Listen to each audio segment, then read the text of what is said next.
इस 5 मिनट की वीडियो में मैं आपको चतुर्भुज का एक ऐसा कंसेप्ट समझाऊंगा और उस पर बेस सवाल भी करवा दूंगा जो गणित पढ़ने वाले हर एक विद्यार्थी को सीखना चाहिए जो किसी भी एग्जाम की तैयारी कर रहा है।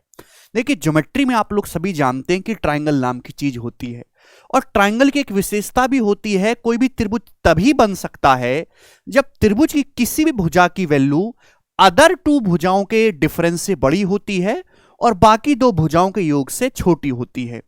त्रिभुज की प्रत्येक भुजा का जो मान है वो बाकी जो दो भुजाएं बची उनके अंतर से हमेशा बड़ा होगा और उनके योग से हमेशा छोटा होगा। क्लियर है? जैसे कि ए का जो मान है, बी और सी दो भुजाएं बची उनके डिफरेंस से बड़ा होगा, उनके सम से छोटा होगा। जैसे कि मैं आपसे कहूं कि एक त्रिभुज की जो भुजाएं हैं वो 7, 11 और x हैं, तो x की जो रेंज होगी वो क्या होगी भाई? बाकी जो दो भुजा उनके डिफरेंस से बड़ी और उनके सम से छोटी। 11 + 7 18। x की जो रेंज होगी वो 4 से 18 के बीच में होगी। आप कहोगे सर ये तो हम जानते हैं, नया बताओ। देखिए, नया है ये मेरे दोस्तों। ऐसी प्रॉपर्टी चतुर्भुज में भी होती है जो आपने नहीं जानी है, लेकिन उस पर 2 सवाल लेटेस्ट आए हैं। Any side of a quadrilateral is always less than sum of all other sides.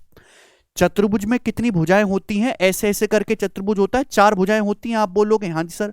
तो चतुर्भुज की किसी भी भुजा का जो मान है वो बाकी जो 3 भुजाएं बची उनके योग से हमेशा छोटा होता है। ठीक है भाई? किसी भी चतुर्भुज की प्रत्येक भुजा का मान सदैव अन्य 3 भुजाओं के योग से हमेशा छोटा होगा। तो मैं ये मान लेता हूं कि माना ये चतुर्भुज की सबसे बड़ी भुजा ये वाली, ये सबसे बड़ी भुजा है, ठीक है ना, ये वाली। तो इसकी जो वैल्यू है बाकी तीनों भुजाओं के योग से हमेशा छोटी होगी। केवल ये एक प्रॉपर्टी चतुर्भुज में एप्लीकेबल है। अब इस पे बेस सवाल ये देखो कि एक चतुर्भुज की सभी 4 भुजाएं क्रम से 6, 9, 20 और x हैं। तो आपसे पूछा x के कितने इंटीजर मान संभव हैं। देखो, ये तीनों साइड तो इंटीजर हैं, 6, 9, 20। x भी इंटीजर बोल दिया, चारों भुजाएं पूर्णांक हैं। तो पता ही x के कितने मान संभव हैं। तो यहां पे 2 केस बनते हैं। पहला, फर्स्ट केस भाई मैं ये ले लेता हूं कि भैया मैंने मान लिया कि इसमें सबसे बड़ी भुजा क्या है। माना जो है इस चतुर्भुज में जो साइड 20 है ये सबसे बड़ी है, 20 जो वो सबसे बड़ी भुजा है। क्लियर है?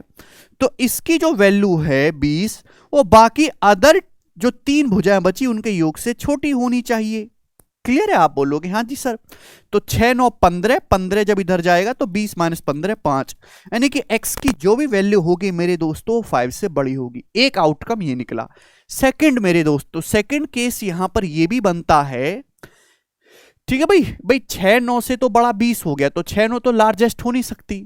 अगर मैं मानता हूं कि इस चतुर्भुज में सबसे बड़ी जो भुजा है मेरे दोस्तों वो x है, माना x सबसे बड़ी भुजा है, तो x का जो मान होगा मेरे प्यारे भाई वो बाकी जो 3 भुजा बची 6, 9 और 20 उनके योग से हमेशा छोटा होना चाहिए।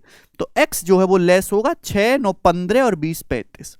यानी कि मुझे x की मोटा मोटी रेंज पता चल गई कि x 5 से बड़ा होगा लेकिन x 35 से छोटा होगा।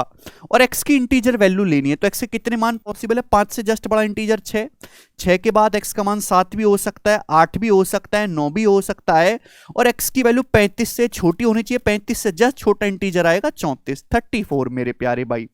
अब यहां पे कई प्रकार के क्वेश्चन बन सकते हैं।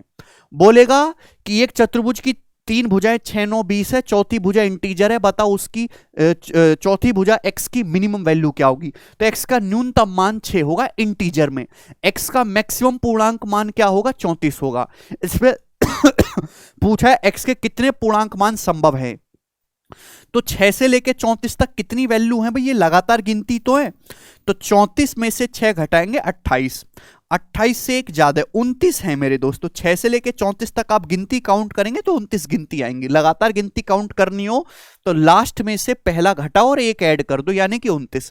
x के 29 पूर्णांक मान पॉसिबल है, बी ऑप्शन इसका आंसर होगा। यह भी पूछा जा सकता है कि एक चतुर्भुज की भुजाएं, चारों भुजाएं 6, 9, 20 और x है, जहां x पूर्णांक है, बताइए ऐसे कितने अलग अलग चतुर्भुज संभव है, कितने क्वाड्रिलेटरल बनाए जा सकते हैं।